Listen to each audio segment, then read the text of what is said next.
Hello to everybody, my name is Andrei Kureichik. I am Yale World Fellow 2022.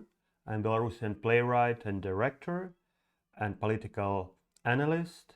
And here on this blog, we're focusing on the problems of Belarus, Ukraine, and Russia, having information from the first hands from people who are in that regions, not only from international media or something like this. So today I would like to celebrate the unique event.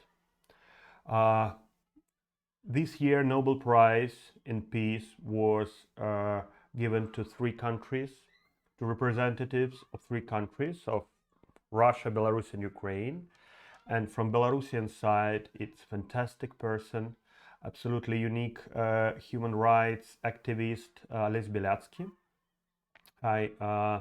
I know him personally. I worked with him in Coordination Council of Belarus, and I should say that it's absolutely unique person who devoted his life to defend political prisoners, to help political prisoners, to talk about the problem of repressions in Europe and especially in Belarus.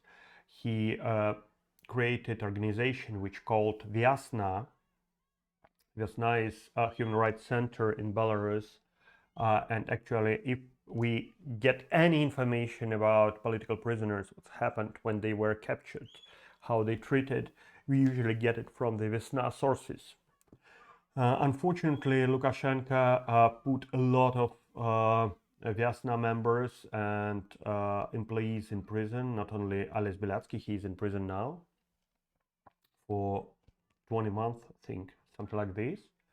Of course, it's I think the first time ever in history when Nobel Prize winner in peace is in prison while he gets his Nobel Prize. That's Belarus takes as a unique record. The Nobel speech, Nobel lecture was delivered to audience by his wife, and I should say that it's very good Nobel speech. It's very simple words, nothing very special, because Ales didn't have opportunity to write the Nobel lecture. It was short meeting with his wife, so he gave her some notes, and she took some words from his other speeches and her own feelings. But I mean, it was so full of humanity and so full of compassion, empathy, and it was so beautifully simple. I think it's one of the most beautiful and harmonic Nobel lectures ever. Please, if you didn't see it, you can do it in any languages. It translated to many languages. This year Nobel Prize in Peace is quite unique. It's the year of the war. That's why, for example, it was very criticized by Ukrainian community. On the same stage, it was the representative of country of aggressor, of Russia. I'm talking about Memorial Organization, Human Rights Organization, and the representatives of a victim of Ukraine, Alexander Matveychuk, and Ukrainian bloggers and Ukrainian medias and people looked at this very critically. Why? I mean, the narrative was like, why you put the country which attacks Ukraine and destroys Ukrainian cities, destroys Ukrainian economy and energetic system on the same stage with a representative of victim? How it's possible? I mean, why you not give this year to Ukraine, because actually Ukraine is in the middle of a lot of premiers and prizes, and why you need Russians nearby Ukrainians? It's a very interesting question. Was this decision of Nobel Committee legitimate to put countries which are in the war, in the hot war, together on the Nobel stage? Everybody has his own answer. I think that it is quite legitimate because actually the Nobel Prize is about humanity. It's about people's courage. It's about trying to create better world. And of course, it's not possible to create better world if not support people who are doing it in all the countries, even such a disastrous country like Russia.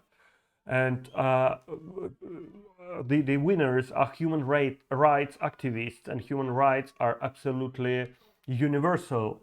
Human rights cannot be limited by the borders. It's the same human rights in Russia and in Ukraine and in Belarus. So from this point of view, it's absolutely normal, and every of winners made his speech, and actually they were focused on the same problems: the problems of war, the problems of aggression of Russia, the problems of survival of smaller countries like Ukraine and Belarus, of stopping of imperia, and so forth.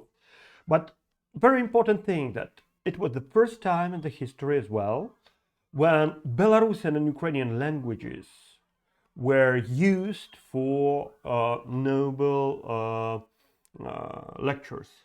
Never ever Belarusian language, could be heard in Nobel Prize events, and this was the first time. It's so important to celebrate the national identity of Belarusians, national dignity, national perspective for nations like Belarusian and Ukrainians. And actually, it was the first time when the Ukrainian language as well was on the Nobel Prize ceremony. For me, it's very important. We should understand that actually this war is colonial war. I mean, war against Ukraine. It's colonial war. Russia wants to demolish, to destroy the country of Ukraine, but as well to vanish Ukrainian nation, Ukrainian culture, and Ukrainian language. So for them, it's existential to fight against Russians, and the same with Belarusians actually, because we will be the next. Everybody understands it. We will be next aim of Putin and his imperialistic government. Unfortunately, not many people really knows who is Ales Beliatsky, who is Alexander Matvichuk, and I think it's important to read a little bit about these people. But I recommend you to start with the Nobel lectures. Actually, Nobel lectures bring everything to you. I know more about Memorial because it's very old organization which was created right after the collapse, even in Soviet Union, but I mean in the period of collapse of Soviet Union, and it is about historical memory. It's about the memory of Stalinist crimes and communist crimes, including war crimes and repressions against civil population like Gulag. So it's as well quite important because modern Russia forgets about what communists really did to population and to other nations like Polish people, for example, or population of Baltic countries. So my message is read their Nobel lectures and celebrate Belarusians and Ukrainians on the Nobel Prize stage, and the Belarusian and Ukrainian languages in that fantastic event. Sorry for technical problems with my first attempt to make this video, but we're keep doing our channel, and let's go forward. It was Andrei Kureichik. Please subscribe, and we enjoy your likes. Thank you.